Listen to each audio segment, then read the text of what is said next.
নমস্কার বন্ধুরা, রুচির কিচেনে সবাইকে স্বাগত জানাই। আজকের রেসিপি সজনের ডাঁটা নিরামিষ। একটু অন্যরকমভাবে বানিয়েছি আর খেতেও কিন্তু দুর্দান্ত হয়। চলুন রেসিপিটা দেখে নেওয়া যাক, আশা করি ভালো লাগবে। এখানে দেখুন আমি কিছু সজনের ডাঁটা নিয়েছি। ডাঁটাগুলোকে কেটে নিতে হবে। এইভাবে আমি ডাঁটাগুলোকে কেটে নেব। ডাঁটার উপরে যে পাতলা খোসাটা আছে সেই খোসাটা কিন্তু এইভাবে তুলে নিতে হবে। আর এই সজনের ডাঁটা খাওয়া কিন্তু ভীষণই ভালো আমাদের শরীরের পক্ষে। তো এইভাবে আমি ডাঁটাগুলোকে কেটে নিয়েছি। আর এখন এই ডাঁটাগুলোকে খুব ভালো করে ধুয়ে নিতে হবে। আর এদিকে দেখুন আমি 3টে সিদ্ধ আলু নিয়েছি। আলুটাকে খোসা সহই সিদ্ধ করে নিয়েছি। এখন এই আলুর খোসাটাকে তুলে নিতে হবে।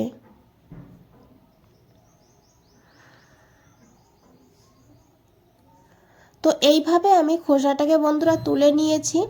আর তারপরে আলুটাকে হাত দিয়ে এইভাবে একটু ভেঙে নেব। সবজি কেটে কুটে রেডি করে রাখলে তাহলে কিন্তু রান্না করতে খুব বেশি সময় লাগে না।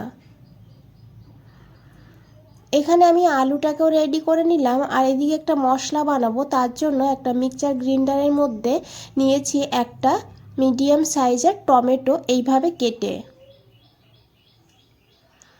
এরই সঙ্গে নিয়েছি এখানে আদা, হাফ ইঞ্চি মতন আদা নিয়েছি। আর কাঁচা লঙ্কা নিয়েছি, তবে ঝাল আপনারা আপনাদের প্রয়োজন মতন নিয়ে নেবেন এখানে। তো এখন আমি এই মশলাটাকে একদম মিহি করে পেস্ট করে নেব এইভাবে। এদিকে একটা কড়াই বসিয়ে দিয়েছি। কড়াইতে দিয়েছি অল্প করে একটু তেজপাতা, বাকিটা রেখে দিয়েছি পরে ব্যবহার করব। তার সঙ্গে একটা শুকনো লঙ্কা, লঙ্কাটাকে এইভাবে একটু ফাটিয়ে দিয়েছি। এখন এই শুকনো লঙ্কা আর এই তেজপাতাটাকে হালকা করে একটু ভেজে নেব। গ্যাসের ফ্লেমটা একদম লোতে রাখবেন। আর তারপরে এখানে দিয়ে দেব হাফ চামচ পাঁচফোড়ন। হাফ চামচের একটু বেশি দিয়েছি পাঁচফোড়নটা। সবজির পরিমাণ বুঝে পাঁচফোড়নটা এখানে নিতে হবে। আর হাফ চামচ দিয়েছি এখানে গোটা জিরা। এখন এই মশলাটাকে ভালো করে ভেজে নেব। 15 থেকে 20 সেকেন্ড মশলাটাকে ভেজে নিতে হবে লো ফ্লেমে। একদম লাল করে ফেলবো না। যখন দেখবেন মশলা ভাজার সুন্দর একটা গন্ধ বেরিয়ে গেছে তখন কিন্তু মশলাটাকে তুলে নিতে হবে।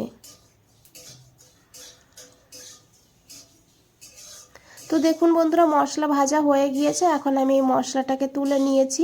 আর মশলাটাকে কিন্তু ঠান্ডা করে নিতে হবে। এই কড়াইতেই আমি দিয়েছি 2 চামচ সর্ষের তেল। রান্নাটা আমি সর্ষের তেলে করেছি, তবে সাদা তেলেও করা যাবে। তেলটাকে খুব ভালো করে গরম করে নিতে হবে। তারপরে এখানে দিতে হবে সামান্য একটু পাঁচফোড়ন আর অল্প করে একটু দিতে হবে গোটা জিরা। সঙ্গে সেই বাকি তেজপাতাটা দিয়ে দিয়েছি আর একটা শুকনো লঙ্কা দিয়েছি। এখন ফোড়নটাকে ভালো করে ভেজে নেব। ফোড়ন ভাজার সুন্দর একটা গন্ধ বেরিয়ে গেলে তখন এখানে দিয়ে দিতে হবে সজনের ডাঁটাগুলো।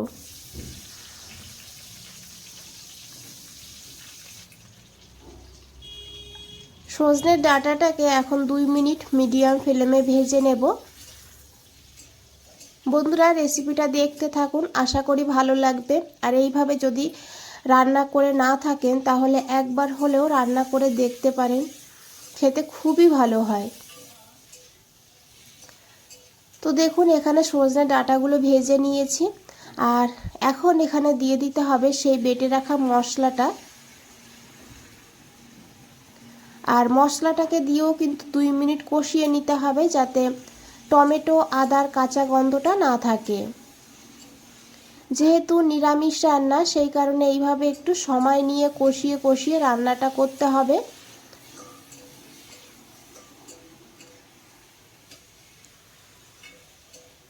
দেখুন এখানে মশলাটা কষানো হয়ে গিয়েছে। এখন দিয়েছি এখানে পরিমাণ মতন লবণ। আর তার সঙ্গে দিতে হবে এখানে হাফ চামচ হলুদের গুঁড়ো। আর হাফ চামচ দিয়েছি এখানে কাশ্মীরি লঙ্কার গুঁড়ো। এটা পুরোপুরি অপশনাল, শুধু কালারের জন্য আমি দিয়েছি, কালারটা ভালো হবে সেই কারণে। আর হাফ চামচের একটু কম দিয়েছি এখানে লঙ্কার গুঁড়ো। আমি এখানে কাঁচা লঙ্কাও ব্যবহার করেছি, আবার শুকনো লঙ্কা একটা ভেজে রেখেছি সেই কারণে অল্প করে দিয়েছি। তবে আপনারা চাইলে শুধু কাঁচা লঙ্কা দিয়েও রান্নাটা করতে পারেন। অল্প করে জল দিয়ে মশলাটাকে আবারও 2-3 মিনিট ভালো করে কষিয়ে নিতে হবে। এতে মশলাও কষানো হয়ে যাবে, ডাঁটাও কিন্তু অনেকটা সিদ্ধ হয়ে যাবে।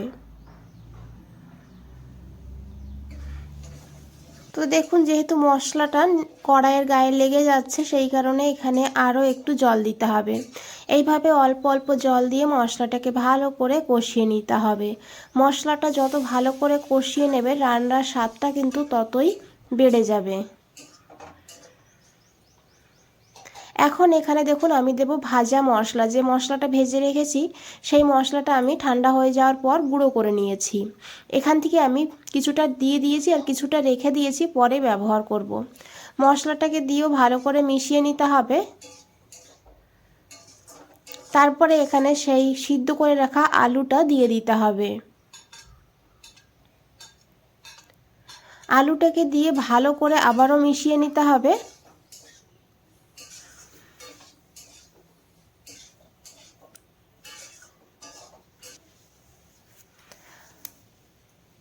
আর তারপরে এখানে আমি আরও একটা টমেটো দিয়েছি। মোট এই রেসিপিতে 2টো টমেটোর ব্যবহার করেছি।